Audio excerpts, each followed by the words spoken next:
സമൂഹത്തിൽ മാന്യനും സൗമ്യനുമായ ഒരു മനുഷ്യൻ, ദേവാലയത്തിലെ ഒരു സഹായി. കാരൽ ഡൻകെ എന്ന അദ്ദേഹത്തെ അയൽവാസികളും നാട്ടുകാരും സ്നേഹത്തോടെയും ബഹുമാനത്തോടെയും പാപ്പ ഡാൻകെ എന്നായിരുന്നു വിളിച്ചിരുന്നത്. എന്നാൽ ആ നിഷ്കളങ്കനാണെന്ന് തോന്നിപ്പിക്കുന്ന അദ്ദേഹത്തിൻ്റെ മുഖത്തിനു പിന്നിൽ ഒരു ഭീകര സത്യമുണ്ട്. അദ്ദേഹത്തിൻ്റെ വീടിനോട് ചേർന്ന് പ്രവർത്തിച്ചു വന്നിരുന്ന അദ്ദേഹത്തിൻ്റെ സ്വന്തം ഇറച്ചി വിൽപ്പനശാലയിൽ അദ്ദേഹം പന്നിയിറച്ചിയോടൊപ്പം വിറ്റിരുന്നത് മനുഷ്യമാംസം കൂടിയായിരുന്നു. അദ്ദേഹത്തിന് ഭക്ഷണമാക്കാനും വിൽപ്പന നടത്താനുമായി കൊന്നു തീർത്തത് അനേകം മനുഷ്യരെയായിരുന്നു. ജർമ്മനിയെ ഞെട്ടിച്ച, ചരിത്രം മറക്കാൻ ശ്രമിച്ച നരഭോജിയായ കാരൽ ഡാങ്കയെക്കുറിച്ചാണ് നമ്മൾ ഇന്ന് ഈ ടെല്ലിംഗ് ഹിസ്റ്ററിയിലൂടെ പരിശോധിക്കുന്നത്. ഈ ചാനൽ ഇപ്പോൾ തന്നെ സബ്സ്ക്രൈബ് ചെയ്തു വെച്ചോളൂ, അത് നിങ്ങൾക്ക് വളരെയധികം ഉപകാരപ്പെടും. 1870 പോളണ്ടിൻ്റെയും ജർമ്മനിയുടെയും അതിർത്തി പ്രദേശമായ സെലേഷ്യയിൽ വളരെ സമ്പന്നമായ ഒരു ജർമ്മൻ കാർഷിക കുടുംബത്തിലാണ് കാരൽ ഡൻകെ ജനിച്ചത്. അദ്ദേഹത്തിൻ്റെ കുട്ടിക്കാലം വളരെ വികൃതി നിറഞ്ഞതായിരുന്നു. അവന് സ്കൂളിൽ പോകുന്നത് ഒട്ടും തന്നെ താല്പര്യമുണ്ടായിരുന്നില്ല. മാതാപിതാക്കൾ അവനെ പഠിപ്പിക്കാൻ നിർബന്ധിച്ചിരുന്നു. എന്നാൽ മാതാപിതാക്കൾ പറയുന്നതനുസരിക്കാൻ അവൻ തയ്യാറായില്ല. അങ്ങനെയിരിക്കെ കാരൽ ഡാങ്കയ്ക്ക് 12 വയസ്സുള്ളപ്പോൾ അവൻ വീട്ടിൽ നിന്നും ഇറങ്ങിപ്പോയി. വർഷങ്ങൾ ധാരാളം കടന്നുപോയി. അങ്ങനെ അവന് 25 വയസ്സാകുന്ന സമയത്ത് അവൻ്റെ പിതാവ് മരണപ്പെട്ടു.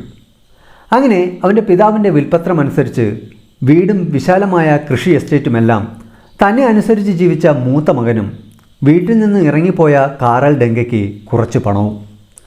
അങ്ങനെ കാരൽ ഡൻകെ വിൽപ്പത്രമനുസരിച്ച് കിട്ടിയ പണം കൊണ്ട് സമീപത്തെ ചെറിയൊരു ഫാം വാങ്ങി. അതിൽ കൃഷി ചെയ്ത് ജീവിച്ചു വരികയായിരുന്ന കാരൽ ഡൻകെ ആ ഫാം വിറ്റ ശേഷം ആ പണം ഉപയോഗിച്ച് 2 നില വീട് വാങ്ങുന്നു. ഈ ചിത്രത്തിൽ കാണുന്നതാണ് അദ്ദേഹം വാങ്ങിയ ആ 2 നില വീട്. ഇത് സിബിസ് എന്ന ചെറിയൊരു പട്ടണത്തിലായിരുന്നു.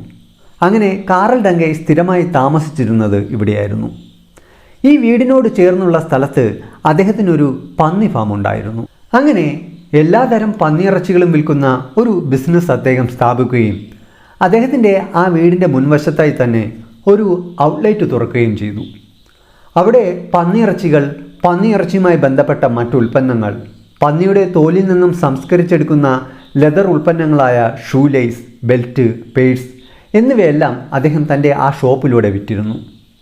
അവിടെ അദ്ദേഹത്തിൻ്റെ ഏറ്റവും ജനപ്രിയ വിൽപ്പന ഉൽപ്പന്നങ്ങളിലൊന്ന് അച്ചാറിട്ട പന്നിയിറച്ചിയായിരുന്നു. കാരൽ ഡൻകെൻ്റെ മിതമായ സംഭാഷണവും സൗഹൃദപരമായ പെരുമാറ്റവും കാരണം ആ ചെറിയ പട്ടണത്തിലെ ആൾക്കാർക്കെല്ലാം കാരൽ ഡൻകെയോട് നല്ല മതിപ്പുണ്ടായിരുന്നു.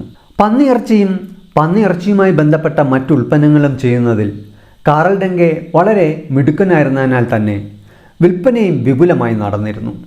അദ്ദേഹം ആ പട്ടണത്തിൽ മികച്ച ഒരു വ്യക്തിയായി അറിയപ്പെട്ടിരുന്നു. അദ്ദേഹം ഒരു അവിവാഹിതനായിരുന്നു. മാത്രമല്ല അദ്ദേഹം ഒരു ദൈവവിശ്വാസി കൂടിയായിരുന്നു. ആ പ്രദേശത്തെ പള്ളിയിൽ ഒരു ഞായറാഴ്ച പോലും മുടങ്ങാതെ പോവുകയും ആ പള്ളിയിൽ ഓർഗൻ വായിക്കുന്ന ഒരാൾ കൂടിയായിരുന്നു കാരൽ ഡൻകെ. ആ ചെറിയ പട്ടണത്തിലെ പന്നിയിറച്ചി വിൽപ്പനക്കാരൻ എന്നതിലുപരി സമൂഹത്തിലെ ഒരു സഹായി കൂടിയായിരുന്നു അദ്ദേഹം. സഞ്ചാരികളായോ തൊഴിലന്വേഷിച്ചോ ആ പട്ടണത്തിലേക്ക് പുതിയ ആരെങ്കിലും വന്നാൽ അദ്ദേഹത്തിൻ്റെ വീട്ടിൽ തങ്ങാനൊരു ഇടം നൽകി അദ്ദേഹം അവരെ സഹായിച്ചിരുന്നു. മാത്രമല്ല അവർക്ക് ഭക്ഷണം നൽകുന്നതിനും മറ്റ് സൗകര്യങ്ങൾ ഒരുക്കുന്നതിനും അദ്ദേഹം പ്രത്യേകം ശ്രദ്ധ പുലർത്തിയിരുന്നു. കാരൽ ഡൻകെയുടെ ഇത്തരം സഹായ പ്രവർത്തനങ്ങൾ ആ പട്ടണത്തിലെ എല്ലാവർക്കും അറിയാമായിരുന്നു. സമൂഹത്തിൽ നല്ലവനും ഉപകാരിയുമായിരുന്ന കാരൽ ഡൻകെയെ പ്രദേശവാസികൾ സ്നേഹത്തോടും ആദരവോടും വിളിച്ചിരുന്നത് പാപ്പ ഡൻകെ എന്നായിരുന്നു. അങ്ങനെ പന്നിയിറച്ചി വിൽപ്പനക്കാരനായ കാരൽ ഡൻകെയും അദ്ദേഹത്തിൻ്റെ സഹായ പ്രവർത്തനങ്ങളുമായി ആ പട്ടണം വളരെ സമാധാനത്തോടെ കഴിഞ്ഞു പോവുകയായിരുന്നു. അങ്ങനെ ഇരിക്കെ 1924 ഡിസംബർ 21 ക്രിസ്മസിൻ്റെ ആഘോഷങ്ങൾ ഒരുങ്ങുന്ന തണുപ്പ് പടരുന്ന ആ സന്ധ്യയിൽ കാരൽ ഡൻകെയുടെ വീട്ടിനുള്ളിൽ നിന്നും ഒരു മനുഷ്യൻ്റെ നിലവിളി ഉയർന്നു. ഉച്ചത്തിലുള്ള നിലവിളി കേട്ടുകൊണ്ട് അയൽവാസിയായ ഗബ്രിയേൽ എന്ന വ്യക്തി കാരൽ ഡൻകെയുടെ വീട്ടിൽ എന്താണ് സംഭവിക്കുന്നതെന്നറിയാൻ ആ വീട്ടിൻ്റെ ഭാഗത്തേക്ക് ചെന്നതും അദ്ദേഹം ഇതുവരെയും കണ്ടിട്ടില്ലാത്ത ഒരു അപരിചിതൻ തലപൊട്ടി ചോര ഒഴുക്കിക്കൊണ്ട് കാരൽ ഡൻകെയുടെ വീടിൻ്റെ ഇടനാഴിയിലൂടെ ആരെങ്കിലും എന്നെ ഒന്ന് രക്ഷിക്കൂ എന്ന് നിലവിളിച്ചുകൊണ്ട് തലയിൽ വലിയ മുറിവുകളോടെ ചോരയിൽ കുളിച്ച് അവശനായ ഒരു പുരുഷൻ ആ വീട്ടിന് പുറത്തേക്ക് ഓടി വരുന്നുണ്ടായിരുന്നു. അയൽവാസിയായ ഗബ്രിയേൽ ആ വ്യക്തിയോട് താങ്കൾ ആരാണെന്നും എന്താണ് സംഭവിച്ചതെന്നും അയാൾ തിരക്കുന്നു. അപ്പോഴേക്കും ആ മുറിവേറ്റ വ്യക്തിയുടെ ബോധം ഏതാണ്ട് നഷ്ടപ്പെടാൻ പോകുന്ന അവസ്ഥയിലായിരുന്നു. അദ്ദേഹം വളരെ അവശനിലയിൽ ഗബ്രിയേലിനോട് പറഞ്ഞു, എൻ്റെ പേര് വിൻസെൻ്റ് ഒലിവിയർ. അദ്ദേഹം ഒരു ജോലി വാഗ്ദാനം ചെയ്തതുകൊണ്ട് ഞാനിവിടെ എത്തിയതാണ്. എന്നാൽ ആ കാറൽ ഡെങ്കെ എന്നെ കോടാലി കൊണ്ട് വെട്ടിക്കൊലപ്പെടുത്താൻ ശ്രമിച്ചു എന്ന് പറഞ്ഞുകൊണ്ട് ആ അവശനിലയിലായ അദ്ദേഹം ബോധരഹിതനായി നിലത്ത് വീണു. ഗബ്രിയേലാകട്ടെ ഉടനെ തന്നെ പോലീസിനെ വിളിച്ചു. അധികം വൈകാതെ തന്നെ പോലീസ് അവിടെ എത്തി. തലപൊട്ടി ചോര ഒഴുകി അവിടെ ബോധരഹിതനായി കിടക്കുന്ന വിൻസെൻ്റ് ഒലിവിയറിനെ പോലീസ് ഉടനെ തന്നെ ഒരു ഡോക്ടറുടെ അടുത്തേക്ക് എത്തിച്ചു. ഏതാനും മണിക്കൂറുകൾക്കകം ബോധം വന്ന വിൻസെൻറ്റിനോട് പോലീസ് കാര്യങ്ങൾ ചോദിച്ചു മനസ്സിലാക്കി സ്റ്റേറ്റ്മെൻ്റ് എടുത്തു. അപ്പോൾ വിൻസെൻ്റ് പോലീസിനോട് പറഞ്ഞത്, കാറൽ ഡെൻഗെ എനിക്കൊരു ജോലി വാഗ്ദാനം ചെയ്ത് അദ്ദേഹത്തിൻ്റെ വീട്ടിലേക്ക് കൂട്ടിക്കൊണ്ടുപോയി. അതിനുശേഷം ഭക്ഷണമൊക്കെ നൽകി സൽക്കരിച്ചു. എന്നിട്ട് അദ്ദേഹം എന്നോടൊരു ലെറ്റർ എഴുതാൻ ആവശ്യപ്പെട്ടു. ടേബിളിലിരിക്കുന്ന പേപ്പറിൽ അദ്ദേഹം പറഞ്ഞു തരുന്ന കാര്യങ്ങൾ ഞാൻ ലെറ്ററായി എഴുതിക്കൊണ്ടേയിരുന്നു. എൻ്റെ പുറകിൽ നിൽക്കുകയായിരുന്ന കാറൽ ഡെൻഗെയിൽ ഒരു അസ്വാഭാവികത തോന്നിയതിനാൽ ഞാൻ തിരിഞ്ഞു നോക്കുമ്പോഴേക്കും ഒരു കോടാലി കൊണ്ട് എന്നെ ആഞ്ഞു വെട്ടുകയായിരുന്നു. അത് ഒരു പരിധിവരെ എനിക്ക് തടയാൻ കഴിഞ്ഞതുകൊണ്ട് മാത്രമാണ് ഇത്തരം പരുക്കുകളിൽ ഒതുങ്ങി ജീവൻ രക്ഷിക്കാനായത്. കാറൽ ഡെൻഗെ എന്നെ കൊലപ്പെടുത്താൻ തന്നെയാണ് ശ്രമിച്ചത് എന്നായിരുന്നു പരിക്കേറ്റ വിൻസെൻ്റ് ഒലിവിയർ പോലീസിന് നൽകിയ മൊഴി. അന്നേ ദിവസം ഡിസംബർ 21 രാത്രി തന്നെ പോലീസുകാർ കാറൽ ഡെൻഗയുടെ വീട്ടിലെത്തി അദ്ദേഹത്തെ കസ്റ്റഡിയിലെടുത്തു. ഈ കാറൽ ഡെൻഗെ എത്രക്കാരനാണ്, പ്രശ്നക്കാരനാണോ എന്നൊക്കെയുള്ള പ്രാഥമിക കാര്യങ്ങൾ അറിയുന്നതിനായി പോലീസുകാർ അപ്പോൾ തന്നെ അയൽവാസികളായ ആൾക്കാരോടൊക്കെ ചോദിച്ചു. കാറൽ ഡെൻഗെ ഒരു മാന്യനാണെന്നും അദ്ദേഹം ഇത്തരമൊരു പ്രവൃത്തി ചെയ്യുമെന്ന് കരുതുന്നില്ല എന്നുമൊക്കെയായിരുന്നു അയൽക്കാരുടെ അഭിപ്രായം. എന്തായാലും അന്ന് രാത്രി കാറൽ ഡെൻഗെ പോലീസ് സ്റ്റേഷനിലേക്ക് കൊണ്ടുപോയി ചോദ്യം ചെയ്തു. പോലീസുകാർ കാറൽ ഡെൻഗെയോട് ചോദിച്ചു, വിൻസെൻ്റ് ഒലിവിയർ എന്ന വ്യക്തി പറയുന്നത് താങ്കൾ അദ്ദേഹത്തെ കോടാലി കൊണ്ട് ആക്രമിച്ച് കൊലപ്പെടുത്താൻ ശ്രമിച്ചു എന്നതാണ്. താങ്കൾ അത് ചെയ്തോ? അപ്പോൾ കാറൽ ഡെൻഗെ പറഞ്ഞത്, ആ മനുഷ്യൻ്റെ തലയിലെ മുറിവിന് ഉത്തരവാദി ഞാൻ തന്നെയാണ്. അതിനു കാരണം ആ മനുഷ്യൻ എൻ്റെ വീട്ടിൽ കൊള്ളയടിക്കാൻ ശ്രമിക്കുകയായിരുന്നു. അത് തടയാൻ ശ്രമിച്ചപ്പോൾ അദ്ദേഹം എന്നെ ആക്രമിച്ചു. അങ്ങനെ സ്വയം രക്ഷാർത്ഥമാണ് കൈവശം കിട്ടിയ കോടാലി കൊണ്ട് അദ്ദേഹത്തിൻ്റെ ആക്രമണത്തെ എന്നെ തടഞ്ഞത്. അതിൻ്റെ ഭാഗമായാണ് അദ്ദേഹത്തിന് പരിക്ക് പറ്റിയത്. അങ്ങനെ ആരെയും വിശ്വസിപ്പിക്കാൻ കഴിയുന്ന ആ ഒരു മറുപടി പോലീസും വിശ്വസിച്ചു. അങ്ങനെ ആ ചോദ്യം ചെയ്യൽ അവസാനിച്ചപ്പോൾ അന്ന് രാത്രി 11:30 കഴിഞ്ഞിരുന്നു. ആയതിനാൽ തന്നെ ആ പാതിരാത്രി കാറൽ ഡെൻഗെ ഒറ്റയ്ക്ക് പറഞ്ഞു വിടാതെ ഇന്നത്തെ ദിവസം താങ്കൾ ഇവിടെ കഴിയണമെന്നും പിറ്റേ ദിവസം രാവിലെ താങ്കൾക്ക് പോകാമെന്നും പറഞ്ഞ് പോലീസുകാർ കാറൽ ഡെൻഗയ്ക്ക് തൽക്കാലം കിടക്കുന്നതിനായി ആ പോലീസ് സ്റ്റേഷനിലെ ആരുമില്ലാത്ത ഒരു സെൽ തുറന്നുകൊടുത്തു. എന്നാൽ ആ പാതിരാത്രിയിൽ 21 അവസാനിച്ച് 22 തുടങ്ങുന്ന പുലർച്ചെ 12 മണിയൊക്കെ കഴിയുന്ന സമയത്ത് യാദൃച്ഛികമായി കാറൽ ഡെൻഗെ കിടക്കുന്ന സെല്ലിലേക്ക് നോക്കിയ പോലീസുകാരൻ കണ്ടത് സെല്ലിലെ അഴികളിലെ ഒരു കമ്പിയിൽ തൂങ്ങി മരിച്ചു കിടക്കുന്ന കാറൽ ഡെൻഗെയായിരുന്നു. പോലീസുകാർ ആശ്ചര്യപ്പെട്ടു. കാരണം 64-കാരനായ കാറൽ ഡെൻഗെയോട് പിറ്റേ ദിവസം രാവിലെ തിരികെ വീട്ടിൽ പോകാമെന്ന് പറഞ്ഞിരുന്നതാണ്. എന്നിട്ടും അദ്ദേഹം സ്വയം ജീവിതം അവസാനിപ്പിച്ചിരിക്കുന്നു. അദ്ദേഹം പറഞ്ഞതിന് വിരുദ്ധമായി അദ്ദേഹം ഒളിപ്പിക്കാൻ ആഗ്രഹിച്ച എന്തെങ്കിലും പോലീസുകാർ കണ്ടെത്തി കാണുമോ എന്ന ചിന്തയാകാം അദ്ദേഹം സ്വയം ജീവിതം അവസാനിപ്പിക്കാൻ തയ്യാറായത് എന്ന് പോലീസ് വിലയിരുത്തി. ആയതിനാൽ തന്നെ പോലീസുകാർ കാറൽ ഡെൻഗെയുടെ വീട് പരിശോധിക്കാൻ തീരുമാനിച്ചു. ആ വീട്ടിലെത്തിയ പോലീസുകാർക്ക് വളരെ ശക്തമായൊരു സ്മെൽ അനുഭവപ്പെട്ടു. അത് വിനാഗിരിയുടെ സ്മെല്ലായിരുന്നു. ഈ മരിച്ച കാറൽ ഡെൻഗെ പന്നിയിറച്ചി അച്ചാറൊക്കെ ഉണ്ടാക്കി ധാരാളം വിൽപ്പന നടത്തിയിരുന്ന ആളായിരുന്നു. ആയതിനാൽ തന്നെ ആ വീട്ടിലാകെ വിനാഗിരിയുടെ ഗന്ധം നിറഞ്ഞു നിന്നിരുന്നു. പന്നിയിറച്ചി കൃത്യമായ ഷേപ്പിൽ മുറിച്ച് അടുക്കി വച്ചിരിക്കുന്നു. ലെതർ നിർമ്മാണത്തിന് ആവശ്യമായ നിരവധി വസ്തുക്കളും ആ വീട്ടിനുള്ളിൽ പോലീസുകാർ കണ്ടു. അങ്ങനെ ആ പോലീസ് ഉദ്യോഗസ്ഥർ വീട്ടിലെ പല ഭാഗങ്ങളും പരിശോധിച്ചു തുടങ്ങിയപ്പോൾ പോലീസുകാർ ധാരാളം അസ്ഥികൾ കണ്ടു.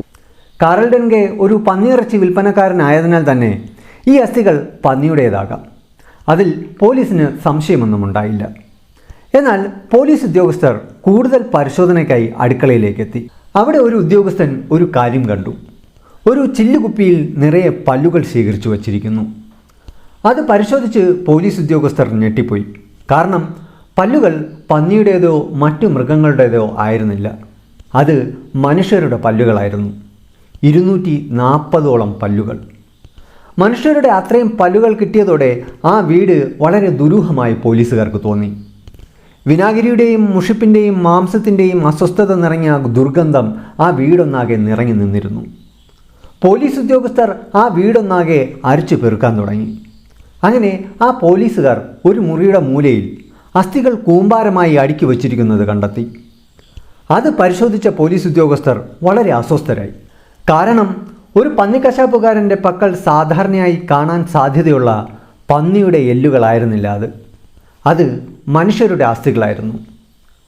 2 തോളിലെ ബ്ലേഡുകൾ, 1 ജോഡി കോളർ ബോണുകൾ, 16 തുടയെല്ലുകൾ, കാൽമുട്ടിന് താഴെയുള്ള 15 അസ്ഥികൾ, 4 ജോഡി കൈമുട്ട് അസ്ഥികൾ, കൈമുട്ടിന് താഴെയുള്ള 9 അസ്ഥികൾ, 7 തലയൊട്ടികൾ, അരഭാഗത്തെ 8 അസ്ഥികൾ, 1 ജോഡി താടിയെല്ലുകൾ, 9 കണങ്കാലിലെ അസ്ഥികൾ, 120 കാൽവിരലുകൾ, 150 വാരിയെല്ലുകൾ.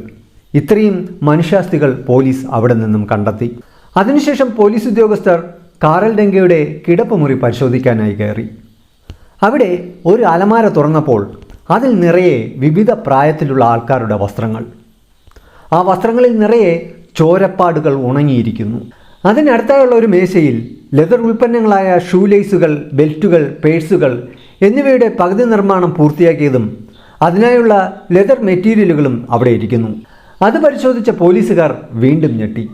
കാരണം ആ ലെതർ ഉൽപ്പന്നങ്ങൾക്കായി ഉപയോഗിച്ചിരിക്കുന്നത് മനുഷ്യരുടെ തൊലി ഉരിച്ചെടുത്ത സ്കിന്നായിരുന്നു. അവിടെ വിൽപ്പനയ്ക്കായി തയ്യാറാക്കി ചില്ലുകുപ്പിയിൽ അടച്ചു സൂക്ഷിച്ചു വച്ചിരുന്ന പന്നി ഇറച്ചികളുടെ നിരവധി ബോട്ടിലുകളിൽ ചില്ലതെടുത്ത് അത് പന്നി അച്ചാർ തന്നെയാണോ എന്ന് സ്ഥിരീകരിക്കാൻ ലാബിലേക്ക് അയച്ചു. പോലീസിന് ആ വീട്ടിൽ നിന്നും കാറൽ ഡെങ്കെ മനുഷ്യരെ കൊലപ്പെടുത്തി മാംസം ഭക്ഷിച്ചതിനും വിൽപ്പന നടത്തിയതിനും നിരവധി തെളിവുകൾ കണ്ടെത്താൻ കഴിഞ്ഞു. അതിൽ പ്രധാനപ്പെട്ട ഒരു തെളിവ് കാറൽ ഡെങ്കയുടെ ഒരു ഡയറിയിൽ അദ്ദേഹം എഴുതി വച്ചിരുന്ന ഇരയുടെ പേരുകളും അവരെ കൊലപ്പെടുത്തിയ ഡേറ്റുകളും ആ ഓരോ ആളിൽ നിന്ന് എത്ര കിലോ ഇറച്ചി ലഭിച്ചു എന്ന് രേഖപ്പെടുത്തിയ കുറിപ്പുകളായിരുന്നു.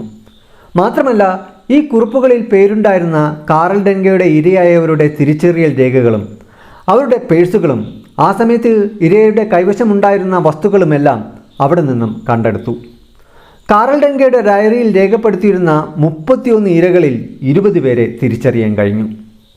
മറ്റ് മെറ്റീരിയൽ തെളിവുകളുടെ അടിസ്ഥാനത്തിൽ 16 വയസ്സ് മുതൽ 70 വയസ്സിന് പ്രായത്തിനിടയുള്ള 42 പേരെ കൊന്ന് കാറൽ ഡെങ്കെ അവരുടെ മനുഷ്യമാംസം എടുത്തിരുന്നതായി പോലീസ് സ്ഥിരീകരിക്കുന്നു. ആ പട്ടണത്തിലേക്ക് പുതുതായി എത്തുന്നവർക്ക് താമസിക്കാൻ ഒരിടം വാഗ്ദാനം ചെയ്തും ജോലി വാഗ്ദാനം ചെയ്തുമൊക്കെ തൻ്റെ വീട്ടിലേക്ക് ആകർഷിപ്പിച്ച് കൊണ്ടുപോയി ഇരയാക്കുക എന്നതായിരുന്നു കാറൽ ഡെങ്കയുടെ ശൈലി. താൻ ചെയ്ത ഇത്രയും ക്രൂരമായ കൊലപാതകങ്ങളുടെയും നരഭോജനത്തിൻ്റെയും എന്തെങ്കിലും സൂചന പോലീസിന് ലഭിച്ചിട്ടുണ്ടാകുമോ എന്ന് ഭയന്നായിരിക്കാം കാറൽ ഡെങ്കെ അന്ന് പോലീസ് ലോക്കപ്പിൽ സ്വന്തം ജീവിതം അവസാനിപ്പിച്ചത്. അങ്ങനെ ഇരിക്കെയാണ് പോലീസ് ലാബിലേക്ക് അയച്ച പന്നി അച്ചാറിൻ്റെ റിസൾട്ട് വരുന്നത്. അത് പന്നി മാംസത്തിൻ്റെ അച്ചാറായിരുന്നില്ല, അത് മനുഷ്യമാംസത്തിൻ്റെ അച്ചാറായിരുന്നു. അതിനർത്ഥം കാറൽ ഡെങ്കെ തൻ്റെ പന്നി ഇറച്ചി വിഭവങ്ങൾക്കൊപ്പം വിറ്റിരുന്നത് മനുഷ്യമാംസം കൂടിയായിരുന്നു. ഇതറിഞ്ഞതോടെ ആ പട്ടണത്തിലെ എല്ലാവരും പരിഭ്രാന്തരായി. തങ്ങൾ കാറൽ ഡെങ്കയുടെ പക്കൽ നിന്നും സ്വാദോടെ വാങ്ങിക്കഴിച്ച പന്നിയിറച്ചി അച്ചാർ അത് മനുഷ്യമാംസമായിരുന്നോ എന്ന ചിന്ത എല്ലാവരെയും അലട്ടി. എന്തായാലും കാറൽ ഡെങ്കെ സ്വയം ജീവിതം അവസാനിപ്പിച്ചിരുന്നതിനാൽ നാട്ടുകാരിൽ നിന്നോ നിയമത്തിൽ നിന്നോ ശിക്ഷാവിധി നേരിടേണ്ടി വന്നില്ല. ഇതാണ് നരഭോജിയായ കാറൽ ഡെങ്കയുടെ റിയൽ സ്റ്റോറി. മ്യൂസൻബർഗിലെ നരഭോജി എന്നും അറിയപ്പെടുന്നു. ഈ വീഡിയോ നിങ്ങൾക്ക് ഉപകാരപ്രദമായെന്ന് ഞാൻ വിശ്വസിക്കുന്നു. ഈ വീഡിയോയെക്കുറിച്ചുള്ള നിങ്ങളുടെ അഭിപ്രായങ്ങൾ തീർച്ചയായിട്ടും കമൻറ്റ് ചെയ്യാൻ മറക്കരുത്. ഈ ചാനൽ ഇപ്പോൾ തന്നെ സബ്സ്ക്രൈബ് ചെയ്തു വെച്ചോളൂ, അത് നിങ്ങൾക്ക് വളരെയധികം ഉപകാരപ്പെടും. വളരെ വ്യത്യസ്തമാർന്ന പുതിയൊരു വീഡിയോയുമായി നമുക്ക് കാണുന്നതുവരെ it's me Aneesh Robinson signing of.